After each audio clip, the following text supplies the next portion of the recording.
Irmãos, boa noite. A graça e a paz do nosso Senhor Jesus Cristo seja com a sua vida. Que bom que você está aqui. Nós vamos iniciar nosso estudo, nossa jornada bíblica, falando sobre a Torre de Babel. Louvado seja o Senhor. Por isso, lembrando que você pode fazer perguntas, você pode mandar sua pergunta aqui no chat da live.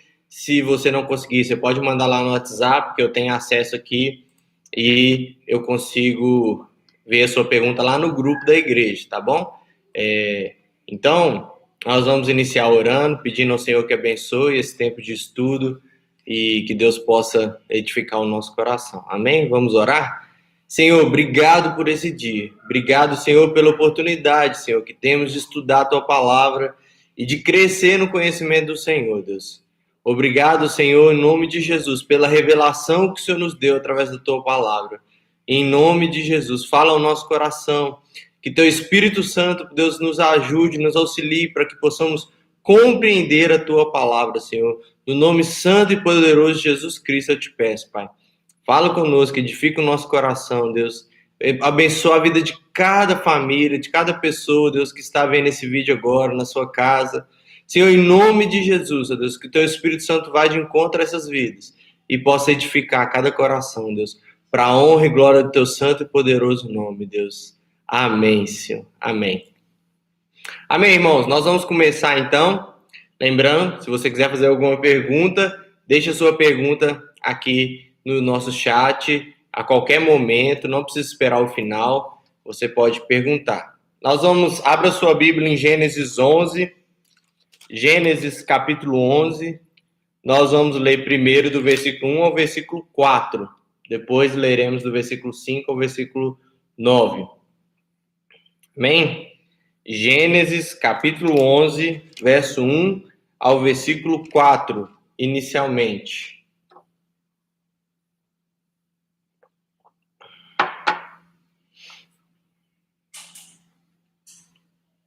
Diz assim a palavra do Senhor: Ora, em toda a terra havia apenas uma linguagem, uma só maneira de falar.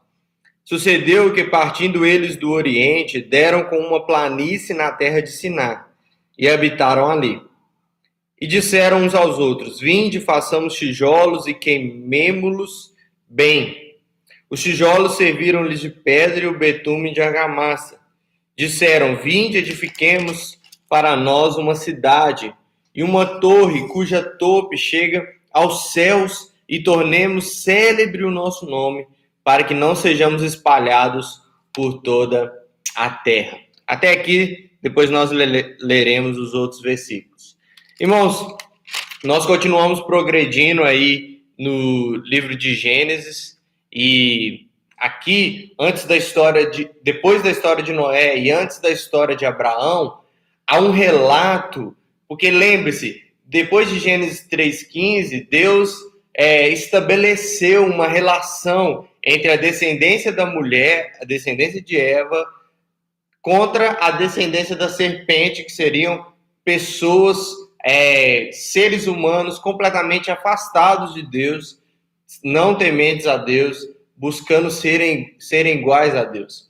Então, há essa relação, descendência da serpente, descendência da mulher, e Gênesis vai ir relatando e mostrando para nós que essas descendências estão caminhando rumo ao seu final, quando o descendente da mulher irá destruir a cabeça da serpente. Então aqui, antes de Noé, depois de Noé e antes de Abraão, vem o relato do que os descendentes da serpente estão fazendo.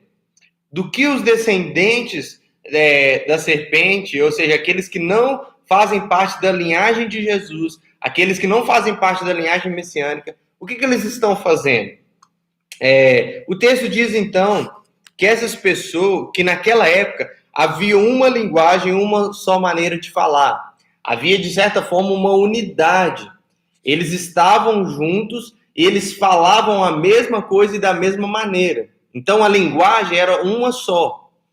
Por exemplo, no Brasil a linguagem é uma só, português, mas há várias maneiras de falar. Então, a gente fala português, mas aqui em Minas, certas coisas a gente fala de um jeito, lá em São Paulo de outro, lá no Sul de outro. Não, naquela época aqui, haviam uma só maneira de falar e uma só linguagem. As pessoas falavam a mesma coisa e do mesmo jeito. Então, o texto diz que eles partindo para o Oriente, a palavra no hebraico aqui, partindo, ela traz uma ideia de arrancar estacas, de você tirar alguma coisa do lugar. Então, irmãos, a ideia é de que esse povo era um povo nômade. Era um povo de que hora estava aqui, outra hora estava naquele lugar. Viviam mudando de lugar.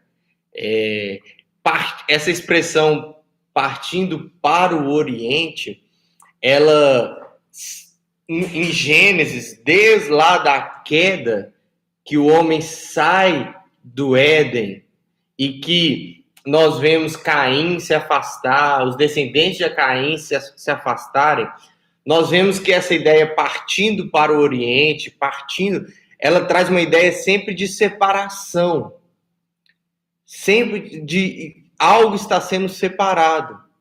Então, a narrativa começa falando que quem está aqui partindo para esse lugar são pessoas que estão separadas fora daquela linhagem da mulher, da bênção de Deus, da linhagem do Messias. Então, você vai ver que sempre que nós falarmos sobre textos que vão mostrar descendentes da serpente, você vai ver que há uma expressão de separação dessas pessoas. O texto diz, então, que eles partiram, chegaram a uma planície na terra de Siná e habitaram ali. Habitar aqui tem a ideia de se estabelecer, ou seja, esse povo que estava saindo de lugar para lugar, chega nesse lugar e fala assim, vamos ficar aqui. Vamos permanecer nesse lugar, a gente vai morar aqui, a gente vai ficar nesse lugar. A gente vai crescer aqui, as nossas famílias vão se estabelecer aqui, as nossas famílias vão se desenvolver aqui. Percebe, irmãos, que isso é uma ideia completamente diferente da ideia que Deus tinha ordenado a Adão e Eva, que Deus tinha ordenado a Noé, que era encher a terra, povoar a terra. Era que toda a terra fosse povoada por aquele povo. Então, a ideia de se estabelecer e ficar ali, e as famílias desenvolverem ali, só naquele lugar, vai contra a ideia de Deus de povoar a terra. O texto diz, então, vinde. A palavra vinde, ela poderia ser traduzida aqui como vem agora. Vamos fazer isso agora, vamos começar isso agora. E fazer o quê? Fazer uma cidade, fazer uma torre, uma cidade onde que a gente vai morar e uma torre onde o topo vai chegar até os céus. Nosso nome vai se tornar reconhecido, nós vamos ser tidos como poderosos, ninguém vai mexer com a gente vai ficar aqui nesse lugar, nós vamos ficar aqui nesse lugar. Nós não vamos sair daqui. E aqui há duas ideias, irmãos. Primeiro, a ideia de construção de uma cidade. Isso quer dizer uma base fortificada. Um lugar de habitação, mas também um lugar de proteção, um lugar de fortaleza. Lembra que naquela época, as cidades eram construídas ou no meio de montanhas, para que houvesse proteção das próprias montanhas, ou então a cidade era cercada de muros, de fortalezas tão altos, porque naquela época não havia proteção, irmãos. Não havia polícia, se você passasse por alguma coisa, não tinha como você ligar para a polícia te atender, não. Haviam guerras, haviam conquistas. Então eles estavam ali e decidem construir uma cidade. Além da cidade, eles decidem construir uma torre. E eles querem que essa torre, o topo, chegue aos céus. Há uma expressão aqui, irmãos, para essa torre, no Antigo Testamento, com os povos que viviam ali as outras nações que viviam ao redor de Israel, que é a expressão que chama zigurate. O que é essa expressão zigurate? É uma estrutura maciça, ou seja, bem construída, forte, e extremamente elevada, com uma escadaria muito grande, com tijolos extremamente sólidos, fortes, que aguentavam bastante coisa. Então, irmãos, a ideia é que esse zigurate, essa torre, fosse algo que tivesse um bom fundamento e o seu topo fosse subindo, subindo além das nuvens. E havia um pensamento naquela época de que seria algo, um monte, uma torre de acesso ao céu, de acesso ao céu. E servia também no pensamento daqueles que adoravam outros deuses como um acesso dos deuses para a terra. Ou seja, ao mesmo tempo que eles poderiam ir aos céus, também serviria como um acesso dos deuses para vir à terra. Aqui é interessante, irmãos, que a expressão céus mostra que o pensamento desse povo aqui é de fato de se rivalizar contra Deus, de ir contra o próprio Deus. Porque quem habita nos céus, irmãos, é Deus. O homem não habita nos céus. Então esses homens querem chegar lá onde Deus está e querem estar ali, fazer do céu a habitação dos homens. A expressão também que eles querem fazer o seu nome célebre, tornar o seu nome famoso, buscar reconhecimento das suas realizações. Percebe, irmãos, que aqui o homem, ele está, de certa forma, o homem está, como podemos dizer, cultivando a criação de Deus. Infelizmente, por causa do pecado, mas está. O homem aqui está criando tecnologia. Não é tecnologia como nós temos hoje, mas para eles já era tecnologia, porque ninguém talvez tinha feito uma torre tão alta como eles estavam planejando fazer. Então, eles planejam essa grande construção porque as pessoas chegariam ali, veriam aquela cidade totalmente fortificada, veriam aquela torre extremamente alta, indo até os céus. As pessoas iam falar, não vão mexer com esse povo aqui não, porque esse é um povo desenvolvido. Esse é um povo que tem boa tecnologia. E a gente não pode se arriscar contra esse povo, não. Ou seja, esse era o desejo deles, de se tornarem temidos. Porque naquela época, irmãos, lembra que o ser humano está se desenvolvendo. A humanidade está se desenvolvendo, está se espalhando, está crescendo. E aí começa aquele pensamento de poder, de dominar, de um dominar sobre o outro, de uma turma que vive aqui dominar sobre a outra que vive ali, e por aí vai. E aí o que acontece é que nós vemos essas pessoas cheias de orgulho buscar reconhecimento pelas realizações que eles iriam fazer. E é isso que desagrada a Deus, não a construção das cidades. Deus queria que os homens construíssem cidades, desenvolvessem a tecnologia, fizessem essas coisas. Mas o que não agrada a Deus é esse orgulho do homem. Eles dizem, não sejamos espalhados, dispersos por toda a terra. Irmãos, isso é uma declaração clara contra o mandamento de Deus. O mandamento de Deus era que eles povoassem a terra. Ou seja, que a humanidade se espalhasse. Que a humanidade povoasse as nações, toda a terra. Não ficasse somente ali naquele lugar. Essa, então, é uma clara afirmação contra Deus, transgredindo o mandamento de Deus.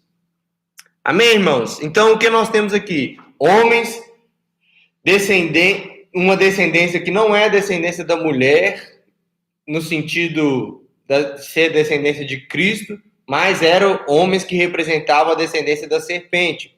Homens orgulhosos, arrogantes, homens que buscavam reconhecimento próprio, homens que buscavam se tornarem Deus. Essa é a primeira parte. Até aqui alguma dúvida? Se não tiver, nós iremos agora para a segunda parte, do versículo 5 até o versículo 9.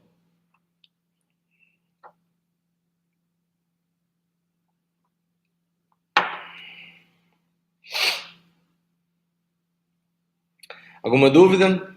Então vamos seguir então.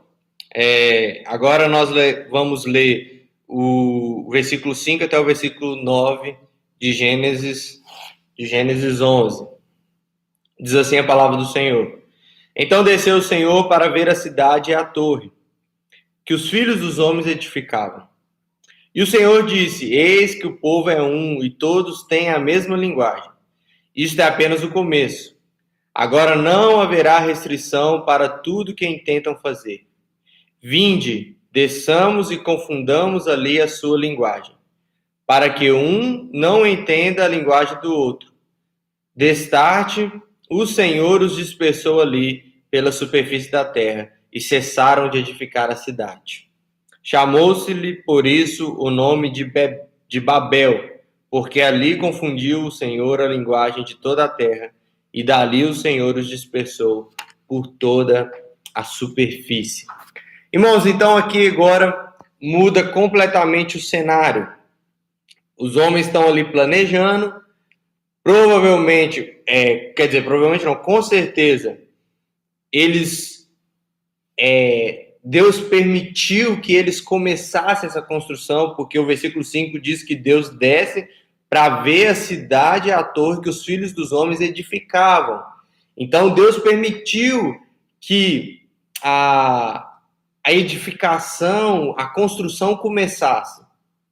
Deus falou: vamos ver, vamos deixar eles começarem a construir para intervir no meio da construção. Então, Deus, há um termo interessante no texto que diz que Deus desce para ver. Desceu o Senhor para ver a cidade e a torre. A expressão Senhor aqui é a expressão Jeová, que é uma expressão no hebraico para se referir ao Deus verdadeiro. Essa expressão Jeová, ela é uma expressão usada apenas para falar do Deus da Bíblia, do Deus verdadeiro. Quando o hebraico vai falar sobre outros deuses, ele usa a expressão Elohim, que é uma ideia de Deus de maneira geral, a ideia de Deus. Mas quando fala de Deus, o Senhor, ele fala Jeová, e o português traduz para Senhor. E aqui, irmãos, é uma manifestação de Deus. Isso aqui não é uma voz que vai do céu. Deus está se manifestando. Como? O texto não relata. Pode ser que Deus tenha se manifestado como homem.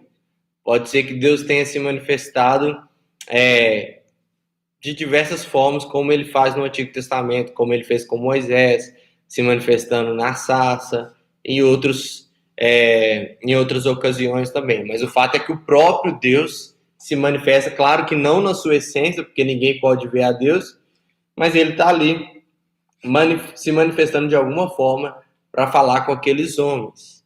E é interessante, irmãos, porque Deus, aqui em Gênesis, toda vez antes de proferir algum julgamento, de falar alguma coisa contra o que os homens estão tramando, Deus, ele sempre mostra investigar a situação.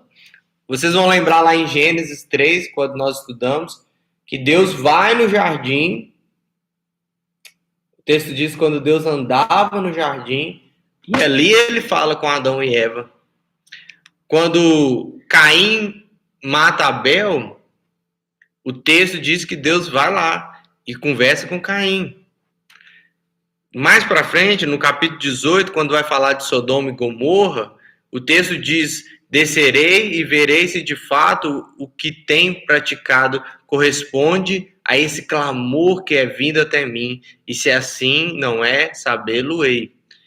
Então, novamente, Deus mostrando que ele vai, investiga a situação para ver o que está acontecendo. Não que Deus não saiba, claro que Deus sabe, irmãos.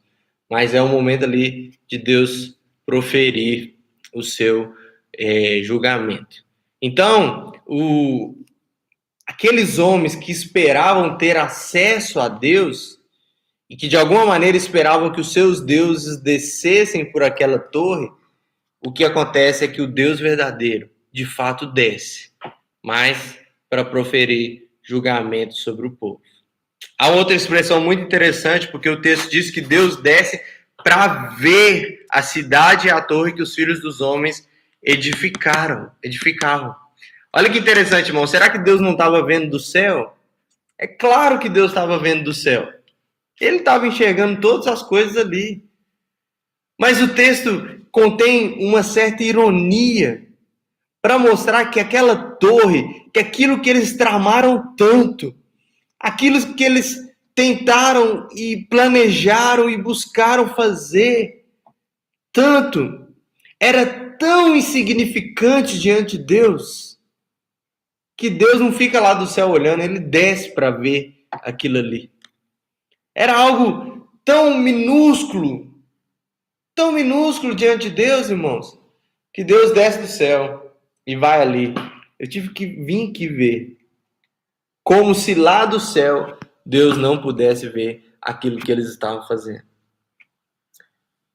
É isso, irmãos, que o texto traz como uma certa ironia para mostrar para aqueles homens e para mostrar para Israel e para nós hoje que toda vez que o homem trama algo, planeja algo, e para o homem é algo extremamente, às vezes, tecnológico, é extremamente difícil, é extremamente complicado de se planejar, Deus vem e mostra o quão insignificante é aquilo, por causa do pecado, por causa do desejo pecaminoso do homem.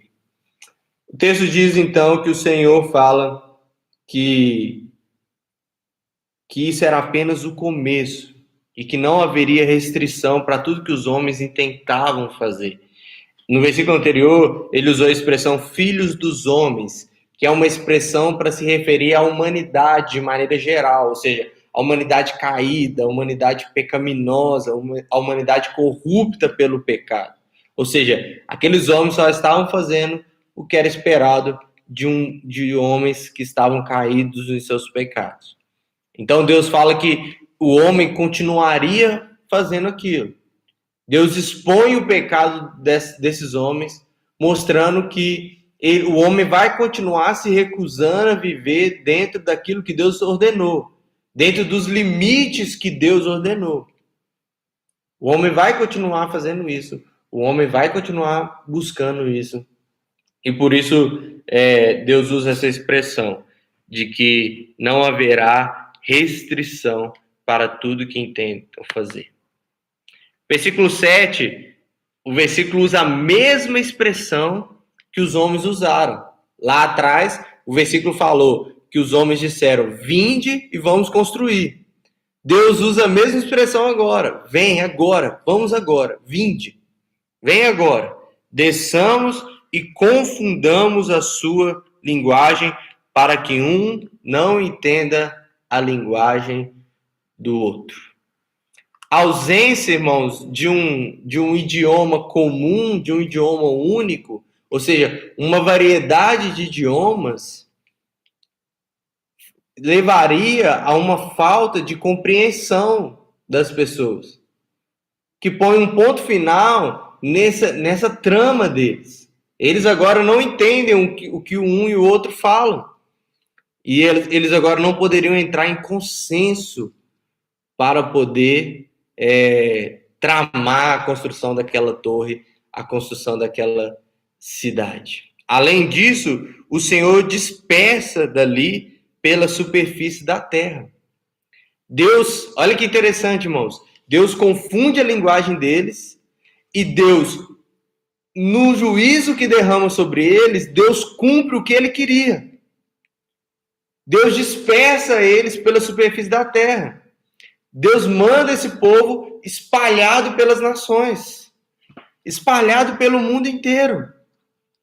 Deus reverte o desejo que eles queriam ficar ali, eles queriam se estabelecer Deus muda o plano deles e cumpre o plano de Deus. E o plano de Deus era que o povo povoasse a terra. Então Deus fala, vocês não querem povoar a terra, não? Então tá bom. Vocês não vão conseguir o que vocês querem e eu vou mandar vocês, cada um para um canto da terra aí, pra vocês irem desenvolvendo e cumprirem o meu propósito, que é povoar a terra. É isso que Deus faz, irmãos. Agora você sabe, se você não sabia, quando é que começou-se a ter tantas línguas no mundo? Foi aqui. Aqui se começaram a haver línguas diferentes. Foi Deus que fez isso. Deus que fez isso, irmãos, até hoje. Até hoje, esse versículo é tão atual para nós, porque a dificuldade, muitas vezes, por mais que hoje nós estejamos muito mais globalizados e muita gente consiga falar várias línguas, e hoje se tem uma língua universal, que é o inglês, que muita gente fala e tudo, e que é usada universalmente, né, no mundo inteiro, mas mesmo assim, a diferença de linguagem causa muitas dificuldades em muitas áreas. E é interessante que você já deve ter visto isso em filmes, principalmente. Em filmes, às vezes aparecem muitas cenas assim, quando alguém quer deixar alguém constrangido, usa uma linguagem que a pessoa não conhece. Por exemplo, a pessoa fala espanhol e aí a outra pessoa começa a falar inglês com uma terceira pessoa de propósito para que a pessoa que fala espanhol não entenda. E aí no filme a pessoa fica ofendida e fala assim, não, fala espanhol, para eu poder entender o que está acontecendo. Então a gente vê que até hoje essa questão da diferença de linguagem, ela impede muito pecado. Ela impede que o homem tente ainda mais pecados. Porque a questão da linguagem, ela se tornou uma coisa ligada à sua nacionalidade. Então, se tornou uma questão também de orgulho. Ou seja, eu sou brasileiro, eu falo português. Tem gente que não aceita isso. Tem gente que fala, não, eu sou brasileiro, eu falo português. Eu não vou falar inglês. A outra pessoa que se vire para entender. O que fala inglês fala a mesma coisa. Não, eu sou americano ou de outra nação que fala inglês e eu falo inglês e a outra pessoa que se vire para falar a minha língua. Então, isso impede, muitas vezes, o crescimento do pecado. Então, Deus dispersa eles de lugar, Deus dispersa eles para as nações, para os cantos da terra, para a superfície da terra, o texto diz, né? E assim eles cessaram de edificar aquela cidade. Parou a construção da cidade, da torre, e Deus automaticamente cumpre o seu propósito, que era povoar a terra, povoar toda a terra. Lembre, irmãos, a humanidade começa no Éden, com Adão e Eva, e eles vão se multiplicando, multiplicando. Depois da queda, Caim e a sua descendência vai para um canto e começa a se desenvolver. Depois vem o dilúvio, e aí só sobra Noé e sua família. E aí, de novo, nós temos um núcleo ali num lugar só, que é Noé e sua família. E a família de Noé começa a se desenvolver de novo. E agora a humanidade começa a se espalhar devagar, ainda está muito, assim, na mesma região ali, muito perto. E aí o pecado levando o homem a desobedecer a Deus, de povoar a terra, de se espalhar pela terra. Então Deus usa isso que os homens fazem aqui. E Deus, olha, vocês não querem cumprir o meu propósito? Vocês vão cumprir. E Deus usa isso então para espalhar eles pela superfície da terra, pelos cantos da terra, e assim povoar a terra, que era um mandamento de Deus, que era o que Deus havia ordenado ao homem.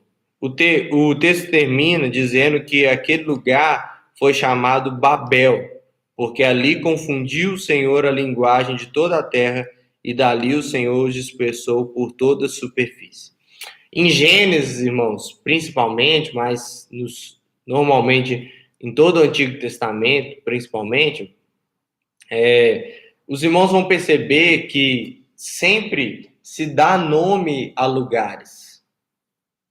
Tem-se o costume de nominar lugares, e esses nomes têm significados extremamente importantes. Extremamente importantes. Você deve saber, a palavra Babel é a mesma palavra usada para Babilônia. Então, aqui, a terra de Sinear, essa terra, ela aponta para o que aconteceria mais para frente, tem relação com a Babilônia, e nós sabemos o quão era opositora de Deus, e nós vamos tratar isso um pouco para frente aqui. Uma cidade da Babilônia chamada Nimrod, mais para frente nos textos bíblicos, você vai ver o nome dessa cidade. É uma cidade que tentou replicar o que aconteceu aqui em Babel, o que aconteceu com a Torre de Babel. É uma cidade que foi construída tentando replicar o que aconteceu aqui. Uma cidade bem fortificada e uma torre bem alta. Só que no hebraico, essa palavra Babel, o autor aqui, Moisés, e claro, inspirado por Deus, ele usa um jogo de linguagem aqui, e a mesma palavra é usada para confusão. E então, aquele lugar, Babel, era um lugar chamado de confusão. É um lugar de confusão, ou seja, o lugar que eles tentaram organizar, com tecnologia, construir, fazer tudo direitinho, na verdade vira uma grande confusão. É o que acontece ali. Confusão em todos os sentidos, porque eles pecam, desagradam a Deus, recebem juízo de Deus, a linguagem é confundida e o povo é confundido, sendo espalhado pelas nações, pelos povos. Até aqui alguma dúvida, irmãos? Alguém quer perguntar alguma coisa, tirar alguma dúvida?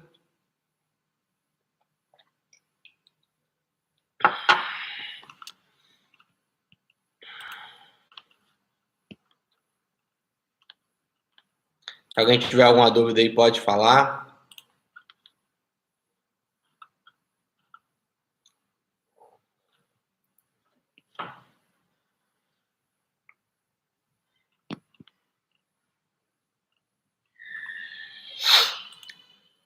Nenhuma dúvida, irmãos? Espero que os irmãos estejam entendendo bem. E a gente costuma sempre brincar, né? Quando a gente fala e não tem nenhuma dúvida, ou é porque ficou tudo claro, ou porque ninguém entendeu nada. E aí ninguém pergunta. Mas eu sei, imagino e louvo a Deus, porque creio que os irmãos estão compreendendo aí. Então vamos caminhando. Como nós podemos, então, aplicar esse texto e essa verdade para as nossas vidas, irmãos? O que nós podemos receber de ensinamento aqui da palavra de Deus nesse texto da Torre de Babel, no que os homens fazem, na resposta de Deus? O que esse texto manifesta para nós? Primeira coisa, irmãos, o texto mostra para nós a grande soberania de Deus.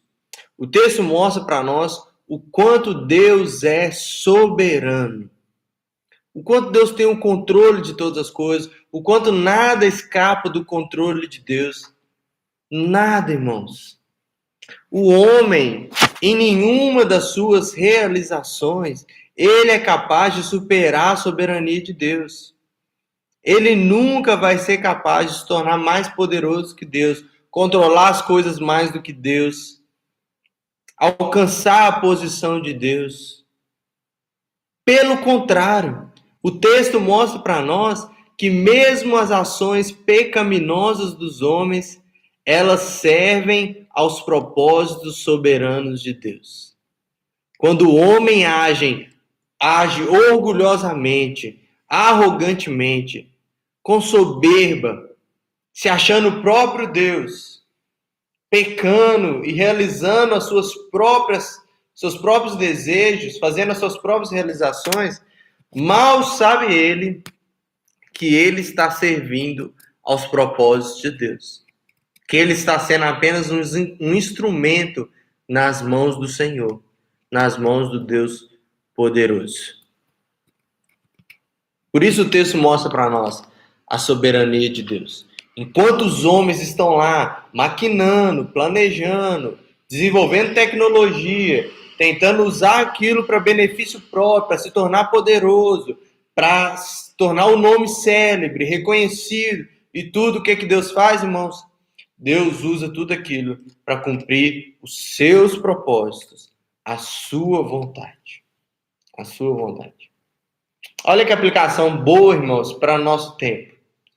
Porque desde que começou a pandemia, muitos falam sobre o vírus ter sido o vírus chinês, né? Muitos falam sobre o vírus ser uma estratégia da China de fazer isso ou aquilo. Aí entra-se para a área da política e fala de muita gente falando que tal político está usando a pandemia para isso, tal político está usando o vírus para isso, a vacina para isso, aquela coisa toda. Pode ser que eles estejam, pode ser de fato que o vírus seja alguma estratégia da China, não sei. Mas mesmo que seja, irmãos, tudo isso, por mais que esses homens se achem soberanos, eles estão apenas servindo aos propósitos soberanos de Deus, soberanos do Senhor. Por isso o texto mostra para nós essa soberania de Deus, que o homem não vai conseguir alcançar e que Deus vai usar as ações dos homens para servir aos seus propósitos soberanos. Há algo muito interessante aqui também, irmãos, que nós podemos fazer uma diferenciação, que nós podemos criar duas ideias. Essa ideia é muito trabalhada ao longo dos anos em literaturas, em filmes e tudo, que é a cidade dos homens versus a cidade de Deus. Toda vez que nós vemos essa expressão, a cidade dos homens, e a ideia aqui é que a cidade dos homens é algo que representa o seu desejo, o desejo do homem de independência de Deus. O desejo do homem de usurpar o trono de Deus. Um amor do homem por si próprio, um amor egoísta.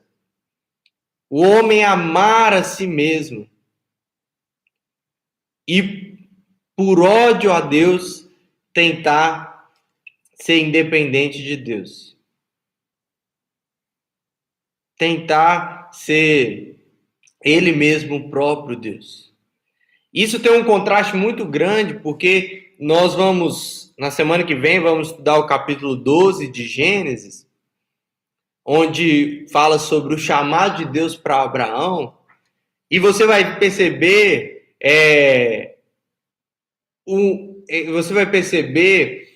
um contraste muito grande, irmãos, um contraste muito grande do povo de Babel com Abraão. Porque Deus chama Abraão para sair do lugar que ele estava. E Abraão vai ficar alegre por ser peregrino diante de Deus. Abraão fica alegre por seguir a Deus, para que Deus seja o arquiteto, para que Deus seja o construtor, o edificador. Abraão fica alegre nisso. Ele se satisfaz nisso.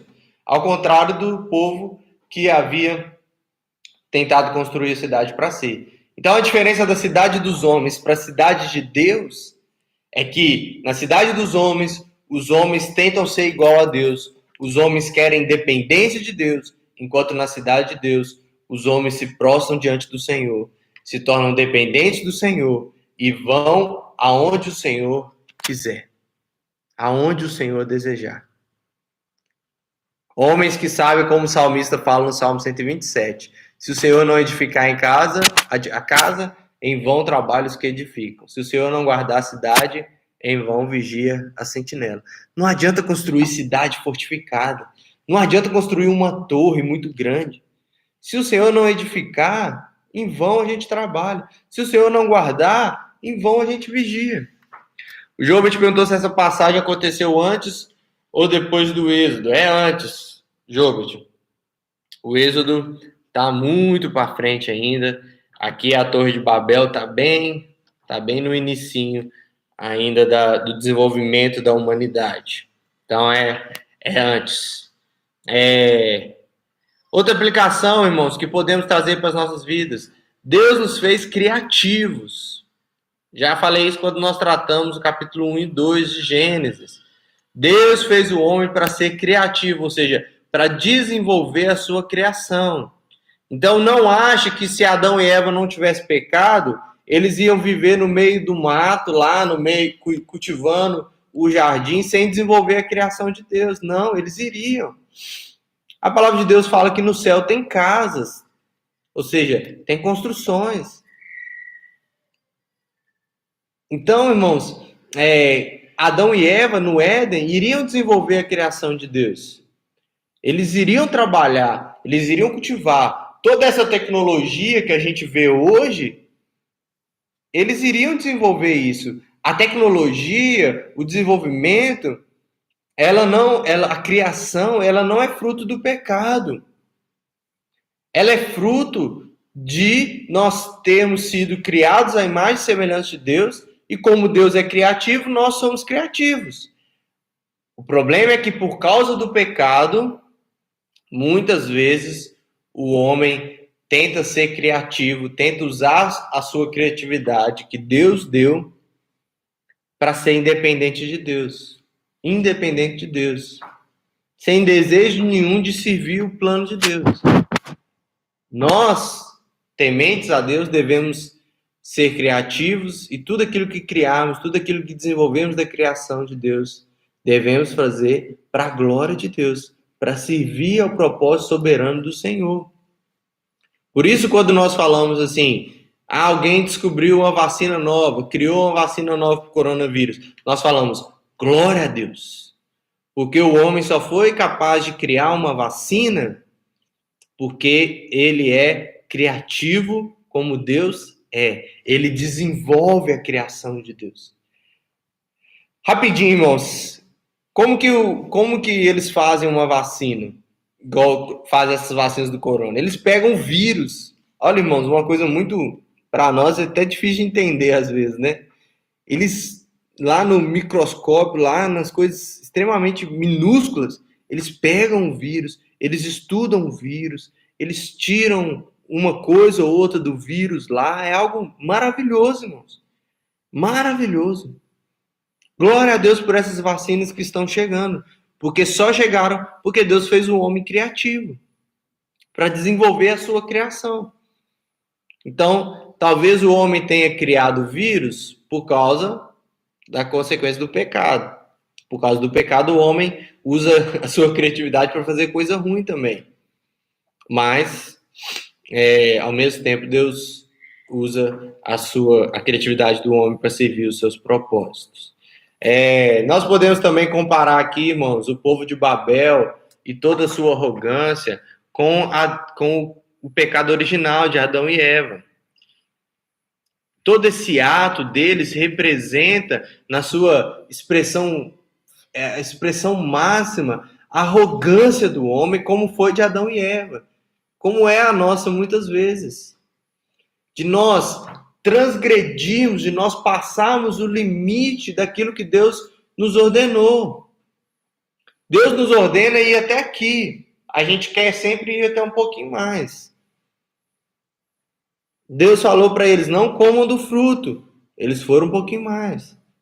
Deus falou para o homem, se espalhe, povoe a terra. O que eles falaram? Não, vamos ficar quietinho aqui, vamos estabelecer aqui. Tá tranquilo. Eles desejaram ser como Deus. Os construtores daquela torre, aqueles homens, eles buscavam fama, eles buscavam um lugar de habitação de Deus. Tudo que eles queriam era serem deuses da sua época, deuses daquele lugar. E assim como Adão e Eva, o que eles conseguiram? Confusão, Babel, confusão. Todas as vezes que nós buscamos, irmãos, agir independentes de Deus, ou tentando ser igual a Deus, o que nós vamos conseguir é confusão. Todas as vezes que nós buscarmos agir independente de Deus ou tentando ser Deus, o que nós vamos conseguir é confusão. Foi o que aconteceu com Adão e Eva, foi o que aconteceu com os homens aqui de Babel. Conseguiram confusão. Por último, irmãos, aquele contraste cidade dos homens, cidade de Deus, nós podemos fazer com a declaração de Jesus no Novo Testamento. Lá em Mateus 16, 18, Jesus fala, quando Pedro fala, tu és Cristo, Filho do Deus vivo, ele fala, sobre esta pedra edificarei a minha igreja e as portas do inferno não prevalecerão contra ela. Ou seja, não somos nós que vamos edificar uma cidade, não somos nós que vamos edificar a igreja, não somos nós que vamos edificar qualquer coisa para nos dar segurança, para nos dar proteção, para nos dar salvação. Não. Cristo Jesus vai edificar, Cristo Jesus vai nos dar salvação, Cristo Jesus vai edificar a sua igreja, Cristo Jesus vai edificar a sua nação. E nada pode nos derrotar, nada pode destruir a edificação de Cristo. Deus não vai chegar e acabar com a construção de Cristo Jesus, com a edificação de Cristo Jesus. Não, pelo contrário, as portas do inferno não prevalecerão contra a igreja. Por quê? Porque Cristo está edificando a igreja. Cristo está edificando as nossas vidas, a minha vida, a sua igreja. Por isso, as portas do inferno não podem prevalecer contra ela. Os homens tentam construir e Deus impede. Mas nada pode impedir a construção de Deus, a edificação de Deus. Novamente, irmãos, nesse tempo de pandemia, muitos tentaram trazer para a pandemia uma ideia de perseguição religiosa. Não há perseguição religiosa, pastor? Eu não afirmo isso que não há. Mas às vezes a gente fica tão preocupado, tão temeroso com perseguição religiosa, que parece que a gente esquece desse versículo. As portas do inferno não prevalecerão contra a igreja. A gente esquece de quando Paulo fala para Timóteo que todos aqueles que querem viver piedosamente vão ser perseguidos. Vão ser perseguidos. Percebe? Os homens, na cidade dos homens, Deus impede a construção. Impede, eles param. Mas na cidade de Deus, os homens, Satanás, tentam impedir a construção de Deus, mas não conseguem. São impedidos porque Cristo Jesus já venceu na cruz do Calvário, está edificando a sua igreja e as portas do inferno não podem prevalecer contra ela. Amém, irmãos? Alguma dúvida? Alguém quer perguntar, comentar? Pode comentar aí no chat.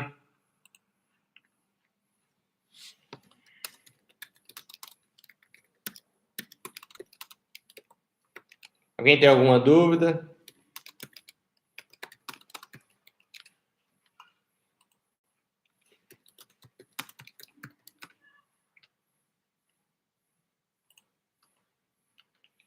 Alguém tem alguma dúvida, irmãos?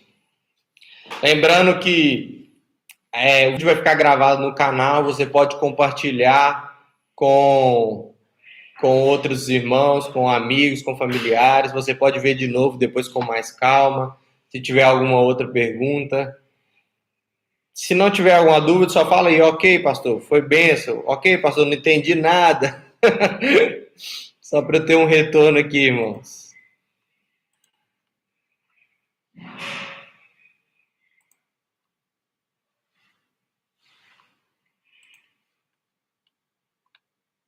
Amém? Vamos orar então para encerrarmos.